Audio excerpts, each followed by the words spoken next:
Hi, hello, it is me, it is I. Hi, welcome. It is me, Ivy. Welcome to, well, I guess I'm not in my creepy corner, huh? Well, that's better. So anyways, hi, hello, my name is Ivy. Welcome back to my channel, and welcome to my little creepy corner of the internet. Today we're going to be talking, watching, and reacting to terrifying, scary, paranormal hospital videos. Why am I picking the hospital specifically? And that's because my mom is a nurse. So I grew up with a lot of scary stories that she would tell me as a nurse, the things that she would see. She used to work in a lot of like elderly people's hospitals. I don't know what they're called. So she's used to seeing a lot of people that are, you know, going to pass away while she's working there. So she has had quite a lot of paranormal interactions throughout her lifetime. So she is a very, very deep believer in the paranormal because of it. I have actually posted a short on here which tells one of her stories very briefly, but if you want to see a more detailed version, there is on my TikTok, Ivy's Creepy Corner. I have a video on there as well. Anyways, because of that, that made me think of like, obviously my mom's seen some shiznit, right?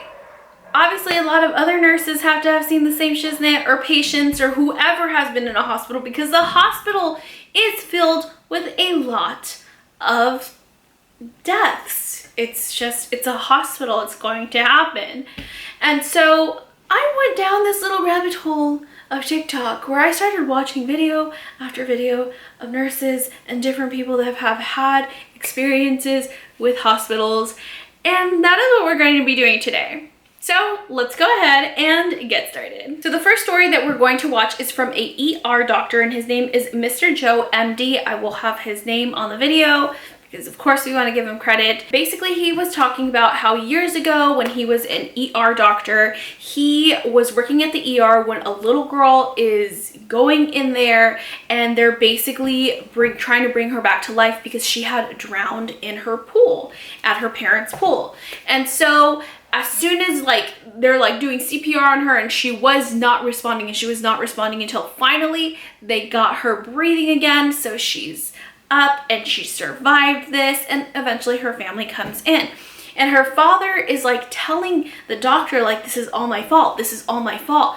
Oh my goodness, this is all my fault. But the ER doctor is trying to reassure him like, no, it's not. This was a complete accident. Like, she fell in the pool. Like, this was an accident. You should not be blaming yourself. But then the father says this, and then more things start to happen that it takes a very creepy yet beautiful turn. So take a look. And he said, no, you don't understand. When I was a little kid, I went to stay with my grandparents, and they told me not to go down to the river that was right behind their house. I wandered down there anyways. I got in the river, I got in trouble, and I almost drowned. I started screaming for help. My grandpa ran out of the house, dove in the water, and he saved my life, but he lost his that day. And the dad said, first I killed my grandpa, now I almost killed my daughter. And I, again, tried to reassure him. I was like, sir, it's just an accident. It's not your fault. You know, everything will be okay. And the patient was admitted up to the pediatric ICU. A few days later, I'd gotten word that the little girl had woken up in the pediatric ICU, and they had extubated her, taken out the breathing tube. So after my shift, I went up to visit with the family and the little girl. Obviously, the little girl wasn't talking too much because she's still recovering. So I'm talking to the mom and dad. They're extremely thankful. They're very grateful. And obviously, they're overwhelmingly ecstatic that she's going to survive this awful ordeal. So then I turn my attention to the little girl, and I'm like, just sparking up natural conversation. Hey, do you remember me? And she's like, no. And I said, do you remember the nurses? Do you remember the paramedics? No. And out of nowhere, she goes, I remember Sam. And I said, who's Sam? She goes, I don't know. And I said, okay, well, what was Sam doing? Thinking, was he, you know, doing chest compression, someone in the ER? I don't know. And she said, he was holding my hand. And I said, what did he look like? She said, he was wearing a hat and a funny jacket. And then I'm like, okay, I didn't know who she was talking about. Then the dad walks over and he's punching on his phone. And he pulls up a picture from Facebook and he points it at her and he goes, was that Sam? And she said, yeah, that's him. That's Sam. And dad turns to mom and he goes, oh my God, that's my grandpa. So his grandpa, who had died 25 years earlier, saving him from drowning, was there holding her hand as we were doing the resuscitation. Literal goosebumps to this very day. So yeah, that happened. I thought that was a really beautiful story because it's not creepy, it's not scary. It was actually very reassuring. You know, it's reassuring that we should not feel guilty about things that happened in our past, like the dad did. Like, oh, my grandpa passed away, this is all my fault. Because obviously his grandpa is okay. His grandpa is so okay that he's there for the daughter and making sure that she's okay. So it goes on to show that, like, we shouldn't hold all this guilt over when somebody passes away when it's not our fault, because it's not our fault. I mean, unless you intentionally did something to someone, you know, that's a different story. But other than that, like, know that they're gonna be okay on the other side. It gives us reassurance of the afterlife. It gives us reassurance that we are going to see our loved ones in the afterlife. And it gives you reassurance that, like, everything is going to be okay. Like, everything is going to be okay. The grandpa was there for the little girl. And I just thought that that was just such a beautiful story. I really thought that this was adorable. So I wanted to share that one. But now let's take a different, slightly different, terrifying turn and move on to the next video. So this next story is from a nurse named Nurse Meg RN, and she has a whole series where she talks about creepy things that happened to her while working as a nurse. So if you are interested in her whole playlist, there's literally a whole playlist of it where she just does a whole bunch of these stories. The one that I'm going to talk about specifically is part one, the one that started it all, and she has a picture footage and all of this. So basically what happened was that it was one night and she was working in the ER, I believe, and it was completely booked. Like, all the beds were filled and they just kept getting patient after patient after patient. And the only bed that was available that was on the hospital room floor was broken. So she needed to go with another helper downstairs to go get another bed and start bringing beds upstairs for the patients. And this is what happens. The room was totally creepy and dark, and there was only one bed left. On our way back, as we're totally creeped out, it's about 3 a.m, in this long hallway. We're in the middle of the hallway and the lights flash on and off. The tech I'm with screamed. I screamed right after because she screamed, and then we saw this in the middle of the bed. A huge, giant man's footprint. So creepy. I know it wasn't there when we picked up the bed because we made the bed. I will never forget that night. This photo is actually on my Instagram. You should follow me on Instagram. What creepy stories do you have? So she saw a footprint on the bed, but nobody was there, which is really crazy. I've seen a lot of clips, like scary stories and like ghost clips, where you can literally see the entity making the imprints on the bed, on the couch.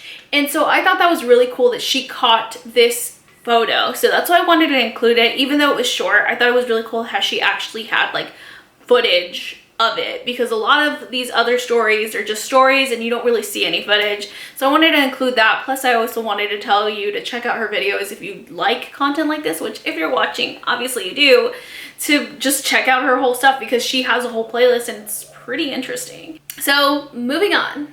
So this next story is from a woman named Autumn in Appalachia, and she is talking about when her mother was a nurse and her mom just was sending her a whole bunch of like scary stories when she worked back in the hospital. And there was one story specifically that she was like, I have to go on TikTok and talk about it. And so that is what she did. So her mom was working in the ICU unit one night, and it was really, really late, and it was just her mom, the nurse, her coworker, and then the hospital, right? Now, the call light starts to go off really, really late, and it was an elderly woman. So the mother decides to go check on this woman, and she's like, hey, what's going on? Are you okay? Do you need anything? And the older woman is like, you need to get this man out of my room. And the mom's like, what are you talking about? And the old lady's like, this man, he's wearing a long black coat, get him out. And the more that the patient and the mom start to talk, the more the mom starts to doubt that she's hallucinating. Here's what happens. Well, you know, the more they talk, mom kind of realizes like she knows where she's at. She understands like what's going on. Like she doesn't seem, disoriented. So she gets her calmed down. She leaves. Everything's okay. She sits back down at her desk to chart. 15 to 30 minutes later, call light goes off again. She goes in there, and the lady is like, he's in my room now. He's standing over here by the window, like across the room. She said he's tall. He's skinny, he's dressed in black, and this time he's like staring at her, like just staring her down. And she is very afraid of him. And she said, he keeps asking me to come with him. And I'm telling him, no, get away from me. I won't go with you. And Mom gets the heebie-jeebies at this point, but she's a nurse. She has a job to do, so she is just trying to comfort her and tell her, like, it's just us in here, like, everything's okay. And finally gets her calmed down, goes to sit back down at the desk, and she looks at her coworker, Roger, and she's, like, telling Roger what's happening, and Roger just nonchalantly said, yeah, that's Charlie. And she's like, what do you mean that's Charlie? He's like, yeah, he's down here all the time. We don't know if he's like a death angel, but he comes for patients that are, dying, and he takes them. He has been seen all over the ICU, and he doesn't come for everybody, but a lot of patients have reported seeing him, and we just nicknamed him Charlie. And so my mom is just like, holy cow, like it really freaked her out. Well, a few days later, the lady sadly passed away. And I guess, we can assume Charlie was there waiting for her. All right, so this was a entity that was tied to the hospital.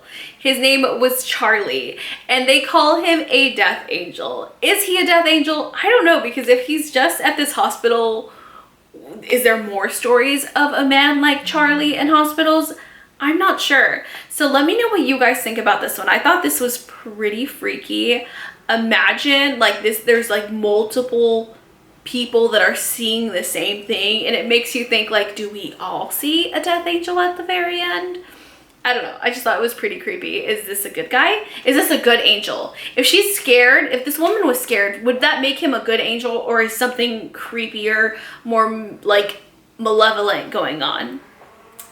I don't know. So this next story comes from a woman named Alexis Rose, and she is a travel nurse. And so basically what she does is she nurses while she travels. She like travels to different hospitals across the country to be a nurse at.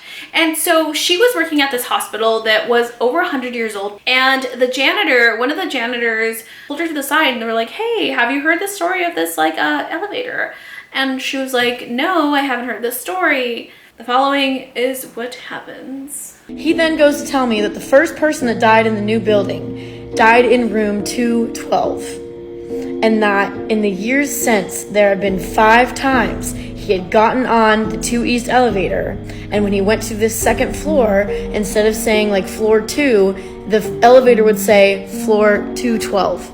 Little homie was just saying what's up. My next job was at a neuro ICU nearby, and it was a 14-bed ICU. It was real freaking small, and we had a little girl in red that would visit patients right before they coded.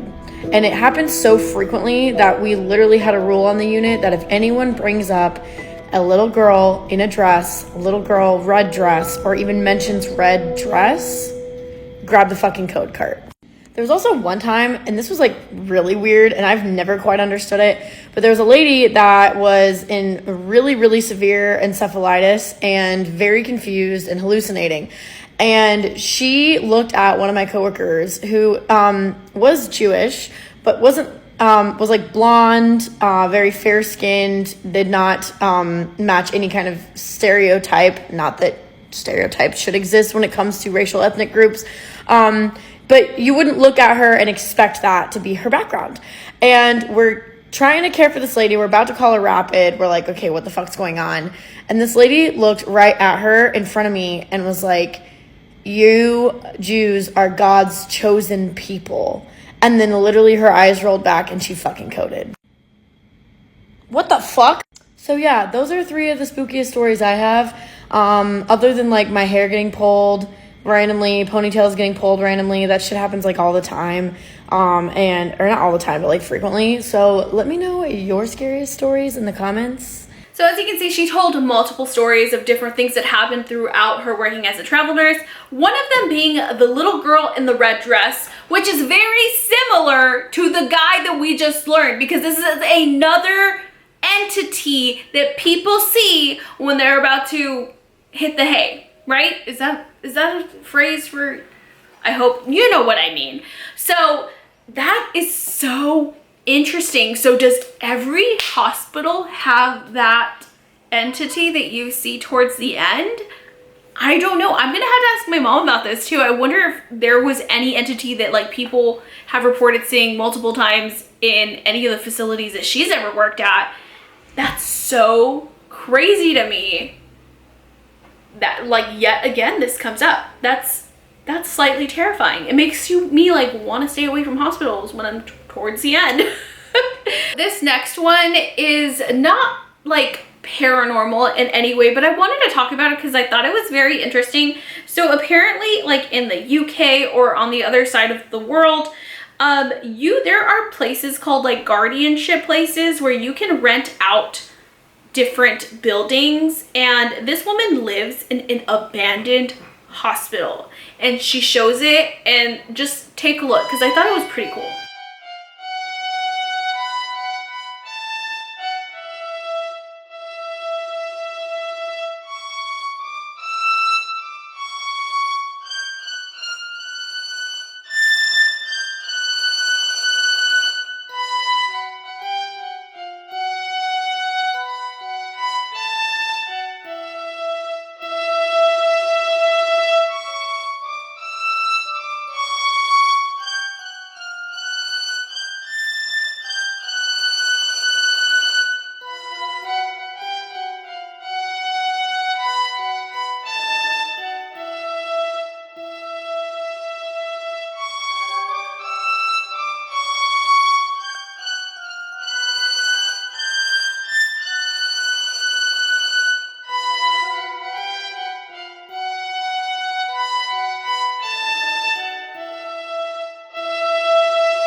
So anyways, that's her video. I just thought it was really interesting and crazy and creepy, yet somehow sort of cozy for some reason. I don't know why, I kind of find that kind of interesting. I would kind of want to live in a hospital, an abandoned hospital. I think that would be kind of fun. Would it be creepy? Would it be spooky? Would it be haunted? Definitely. But would I still want to do it? Yes. So I just thought that was interesting and I wanted to throw that in there because I just found out about this. Yeah. So this next one is from a nurse named Jenny Bravo, and she also works in hospice, and right away she's like, I'm telling you that ghosts are real. As a nurse, I can tell you these things because I've had so many freaky experiences. And she goes on to talk about her first story where she is basically walking around in the hospice center, and then all of a sudden the bathroom call light goes off. She goes into the bathroom, there is no one there. So she just leaves and she's like, all right, she starts minding her own business, but then the bathroom call light goes off again. And so she goes back in there, there's no one there. So what is going on? We're about to find out. I walk back out to the body and the call light that's like next to her is buzzing, like it's making a buzzing noise. They don't do that. They don't make that noise. I was like, bitch, the fuck? The time this girl that I work with was holding this patient's hand as they passed. And then when they like closed their eyes, passed, took their last breath, she looks up at the light starts flickering. Like immediately after the patient passed, light starts flickering. It don't do that. It don't work like that. Something was there. Not hospice, but I had this confused patient once, and he did not remember what he said 3 seconds ago. Like, he was not talking about the same stuff all day. He was super confused, right? 3 separate times throughout the day, he looks at me and asks me about the lady with long black hair standing behind me and not smiling. What the fuck do you mean? The lady with long black hair standing behind me and not smiling? Spirits are real. I'm sorry. So this is another nurse with multiple stories. Like I said, I'm telling you because my mother is also a nurse. If you work as a nurse, there is no way that you don't believe in the paranormal because shiznit does go down. And if you were not a believer before, you will be a believer after working as a nurse in hospice or wherever patients tend to cross over. It's insane. So I think it's really interesting that she talks about this because yeah, like shiznit goes down, especially in hospitals, especially in hospice. The next story is from a nurse named Hospice Nurse Penny, and she talks about when she worked in hospice and there was 2 patients that were kind of like adjacent. Their rooms were kind of adjacent to each other. One was a man who was passing away from a liver, something going on with his liver, and then there was a woman that was also, she decided to stop eating and drinking because she just kind of wanted to end her life. Don't know what's going on with her. And basically the man had a little dog that was always yappy, yappy, yappy, and then the woman had ALS and something happened. So one night this woman had been with them for a long time and she does a toast, and then the following happens. This lady had been with us for a long time, and she had heard that we did an honorary toast with the family members of the person after they died with non-alcoholic, sparkling cider.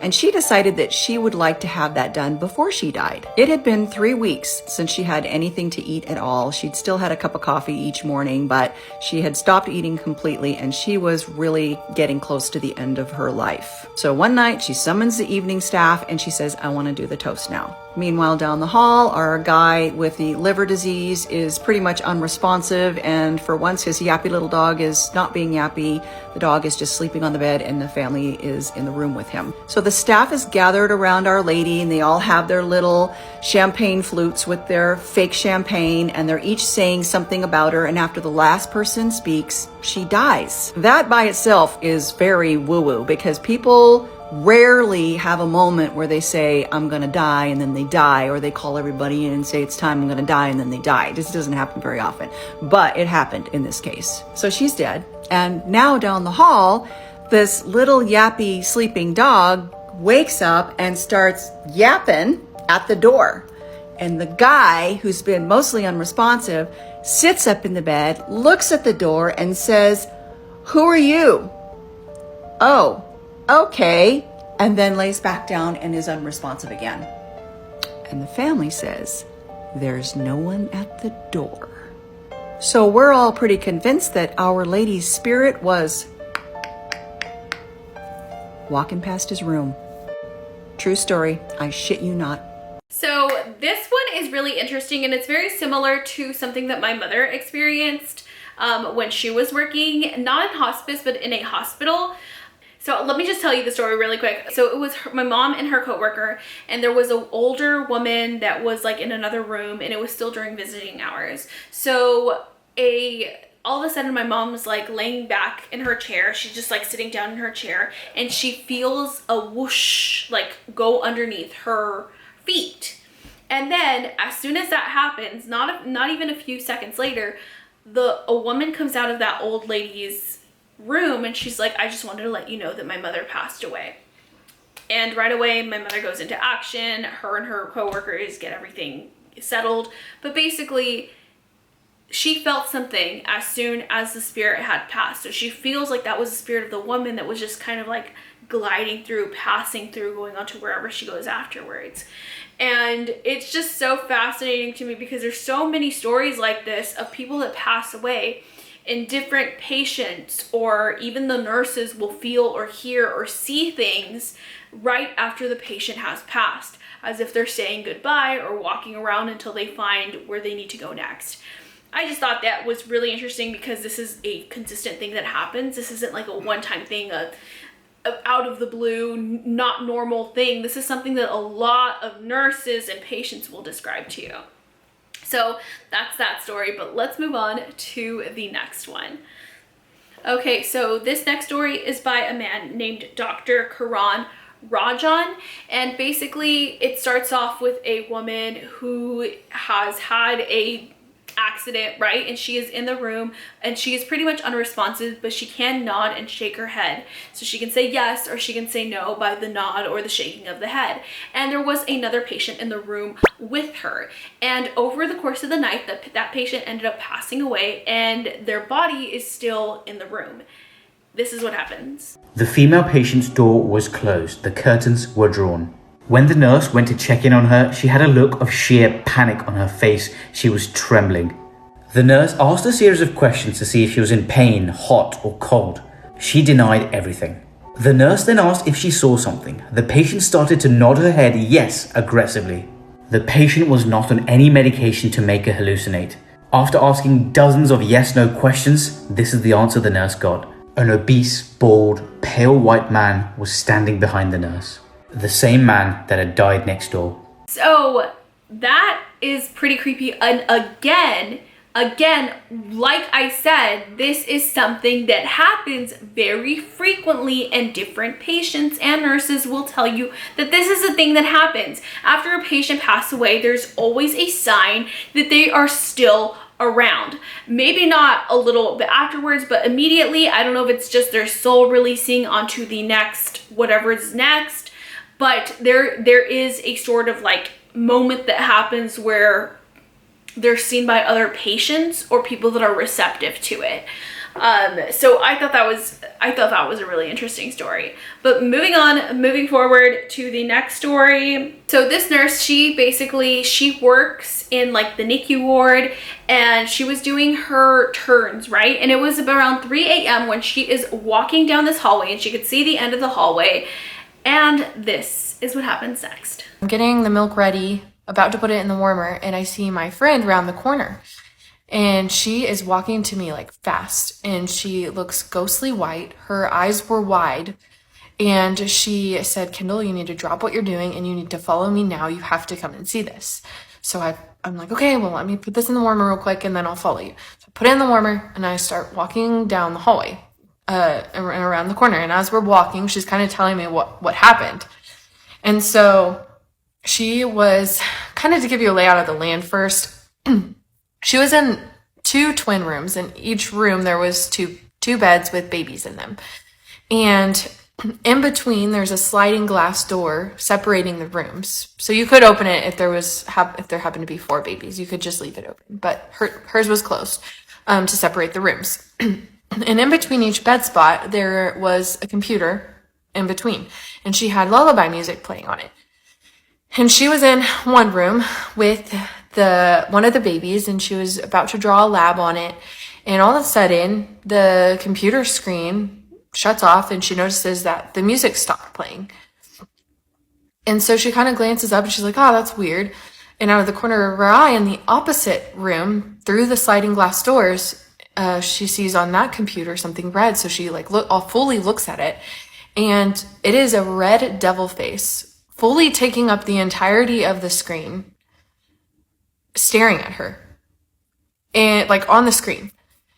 And so she immediately drops what she's doing, and that's when she grabbed me. So I'm rounding the corner, fully expecting it not to be there still, after all the time of her coming to get me and coming back. But I round the corner, and from the hallway, I look into the room, and I also see it. So both of us are looking at this. My mouth drops wide open. I get teary-eyed. I'm basically crying because I'm so scared. And I was too afraid to go in that room. So we go into the other room that she was in originally, and I'm standing on the opposite side of the sliding glass door into that room, just staring at this face, this devil face on the screen. And I didn't know what to do. But I'm religious, so I immediately start praying out loud. I said, Lord, please protect us. Please protect this baby. Whatever this is, it is not welcome here. And I just repeated that because I didn't know what else to do. It literally makes my eyes water because it scares the crap out of me. I couldn't make this up. And so I was repeating that for a solid minute and somehow mustered up the courage to say, you know what, this isn't okay. I'm going to turn it off. I take a step towards the door and the screen shuts off. It goes black for a split second. And then all of a sudden it goes back to playing YouTube. Playing like the lullaby music that was on YouTube. And I go in there and I scour it because I am a little bit of a skeptic, and I looked at the search history. I looked at everything that it could have possibly been, like any browsers that were open, anything. I also like know that with YouTube, if it's baby lullaby music, generally the commercials that pop up are relatable. So you're going to see diaper commercials and things like that. And I mean, I was so just confused as to what that could have been. And I mean, in my mind, I'm thinking, okay, something evil is there.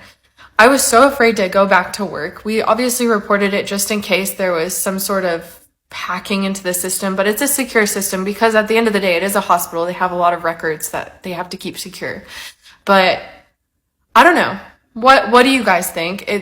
Like I said, I can't believe that this happened to me. It still freaks me out to this day, but I don't know. So yeah, that happened. That is terrifying. You know, I had something similar to this happen to me years and years ago. So it was one night and I was staying at a significant other's house, my ex's house, and it was like the middle of the night when I woke up, right? And I had just woke up out of nowhere, and this house, I know that their house is haunted. They have been seeing things all over this house. The whole family sees things in this house. It's super haunted. Okay, so I already know that this house is haunted, and this is the only time that I personally experienced anything. So I woke up in the middle of the night, and I always keep the TV on when I sleep. I don't know why. I don't really do it anymore. I could sleep without it, but back then I had to sleep with the TV on and the volume like really, really low. Now if I have the TV on, it's gonna have a black screen and I'm gonna be listening to hertz frequencies, or you know what I mean? That's how I sleep nowadays, but back then it had to be on. I had to have a little bit of volume and just random shiznit playing. So it was on YouTube, and I woke up in the middle of the night and I look at the TV screen and I straight up see like a red demonic face looking through the like screen. And I'm like, what the heck? Like I'm like looking and I'm blinking and I like look close and I get up and I look closer, and the more that I'm blinking and I'm like, I realize it starts to fade out, and then it's just a person and it's like a Carl's Jr. commercial or something playing. And I'm like, what the fudge was that? I was so confused. I was so terrified. And I was like, what was that? I just remember being like, what the hell? I don't know. Nothing like that ever happened after that. But it's really crazy that this is very similar to what happened to her at the hospital. I don't know what this means. If you know what this means, please let me know down in the comments below. Does that mean like, I don't know. They say that like TVs can be like evil, you know what I mean? Because it's, I don't know. So can they, I mean, entities, ghosts, they use electricity to communicate, right? We know that with the spirit box and stuff. So can they get into the TVs? I don't know. So anyways, that is it, you guys. I hope you guys enjoyed this video. Please let me know down below if you want to see more like this. I think I'm also going to be doing a whole separate episode where I tell my mom's stories from, you know, her nursing thing. I'm going to see if she can come on here and do it with me. But let me know if you guys want to see that down below as well. If you guys haven't yet, please hit that subscribe button, turn on that notification bell to be notified when I post, and I will see you in the next video. Bye!